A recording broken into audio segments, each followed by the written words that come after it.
What's going on, guys? Welcome to the IBEX show for 2023. For anybody wondering what IBEX is, it's like ICAST, but for boats. So anything that has to do with boat-related stuff, for the most part, is going to be at this show. We'll never be able to get through all of it, so I'll show you the most prominent things I thought were the coolest and most relevant from this show. So here we go. First up, we got Vision Marine. Quite possibly, at least from what I saw of the show, the leader in the electric outboard game, displaying the most powerful outboard, which is a true 180 horsepower electric equivalent. And this is just their outboard standalone if you want to get it on the package. I didn't get to check out what their power source or what their controllers look like, but the overview they gave us is that these are almost maintenance free, almost completely. Extremely reliable motors, which push these two boats you see right in front of us very well. And also, I didn't know this, but a lot of marinas where you just dock these and leave them, most of the time they don't charge for electricity, so you can just go ahead and charge these. And most of the marinas offer free charging, so you never have to pay for gas again.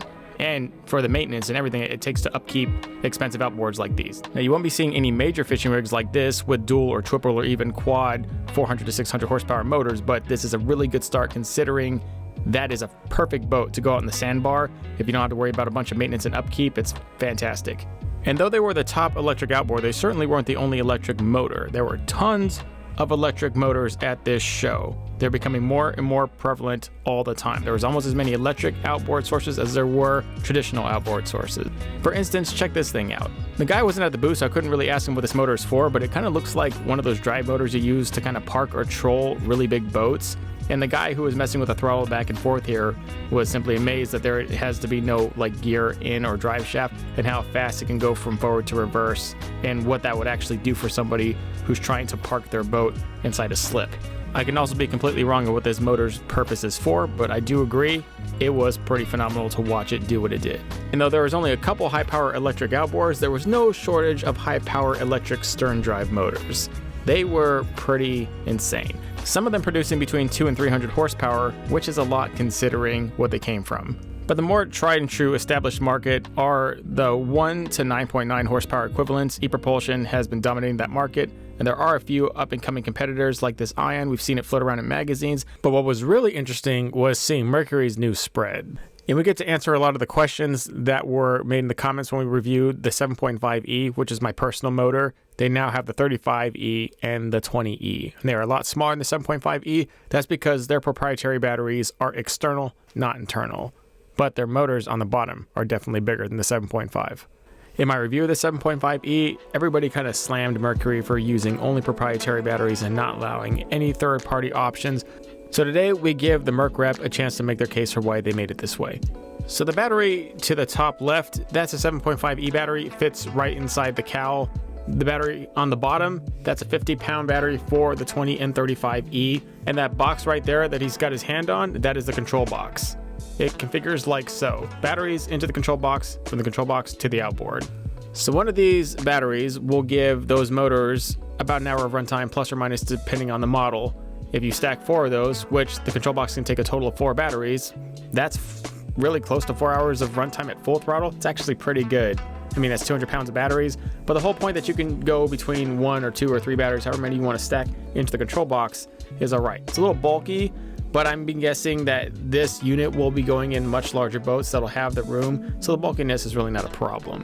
What Mercury was really concerned with was that the whole system works correctly as an entire system. So they were against any sort of third-party battery application at this time. That's not to say that they won't do it in the future, but right now they're very much obsessed with the whole unit working correctly. You cannot guarantee that if you're running a third-party battery on a unit like this, and we all know that. Because the biggest competitor at the IBEX show that is directly comparable to all those motors is the EPropulsion, with the Spirit 1.0, directly comparable to the 7.5E, the Navy 3.0, which is comparable to the 20 and 35E up top, and the Navy 6.0, which is comparable to a 9.9 horse, what they'd like to compare it to. It's quite powerful, and Mercury didn't have an equivalent for this yet.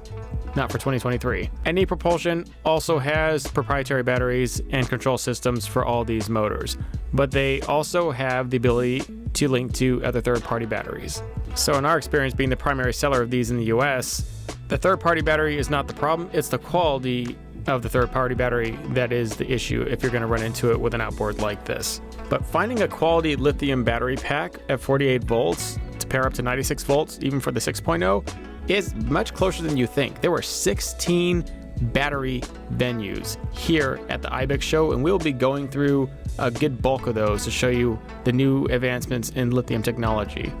For anybody wondering what the 35E and the 20E and the 7.5E are, those are kilowatts. Those are not actual horsepower ratings. So 35E is, I think, 3.5 kilowatts, 2 kilowatts, and then 7.5E, that's 750 watts. 1,000 watts is 1 kilowatt, and it takes about 1.5 kilowatts to equal a horsepower per the conversion that's currently out. But as someone who has used the 7.5E and the Spirit 1.0 and the NT300, the performance I got out of those three equaled what I would generally get out of a 3 to 5 horsepower, like 4-stroke gas outboard. So I don't speak for all, but I personally do not care for the current conversion formula of kilowatts to horsepower.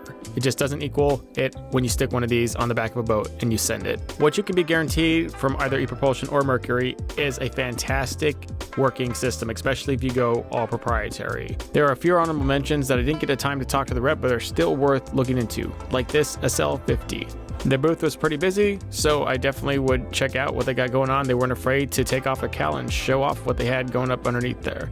Another honorable mention is the EPropulsion i20, which is much smaller when you look at it than I had originally thought.